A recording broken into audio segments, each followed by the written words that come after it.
that's one of the reasons why I started doing drag.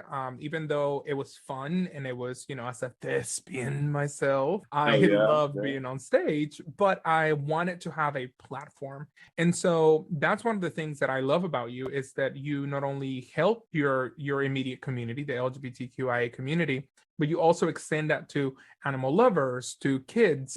Well, that's where I started working with kids. Mm-hmm. Like I love read. I still love reading stories to my nieces and nephews. Well, the gay parents who have kids needed an outlet.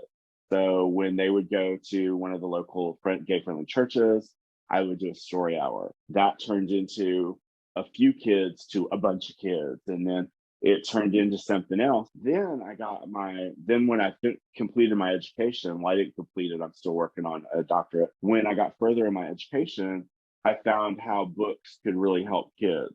And we Mm-hmm. talked about that a little bit. Books that kids are read or that they read, that are read to them or that they read, excuse me, need to reflect who they are. Mm-hmm. Like they need to see themselves in that book.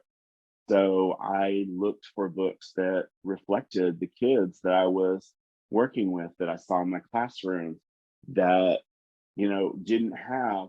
I remember when I moved from Birmingham, I moved to a very rural school that was 40% Hispanic, about 5% African American, and the rest was white. Mm-hmm. And like very rural, I'm just gonna say redneck. This is a very redneck school. Sounds like my high school. Well, the first child family that had two moms, oh my God, you would have thought there was porn plaster across the school building because everybody was talking about it like it was this, like, how End of the could they world, do that? right? Yeah. And those kids were in my classroom, and I was like, I didn't know how to say, I don't care. Like Mm-hmm.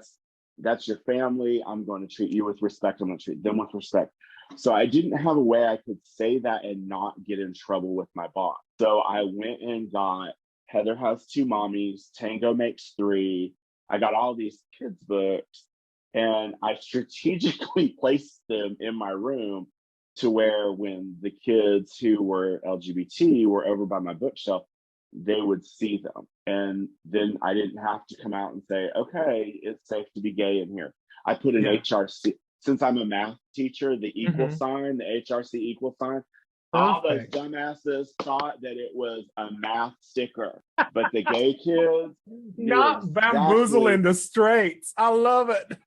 The gay kids knew exactly what it was, and then rainbows started showing up in my room. So I was still very covertly doing what I do, Mm-hmm. um, teaching, which was, being a safe space for kids. But then I got my counseling degree, and I moved from teaching middle school to being an elementary school counselor.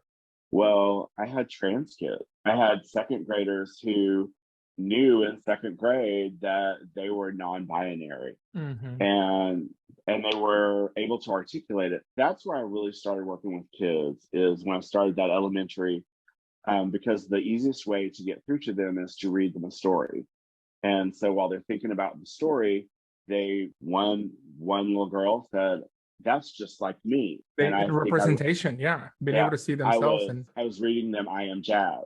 mm-hmm. That's where I kind of got the idea of bringing story time to more of a crowd, more of an audience.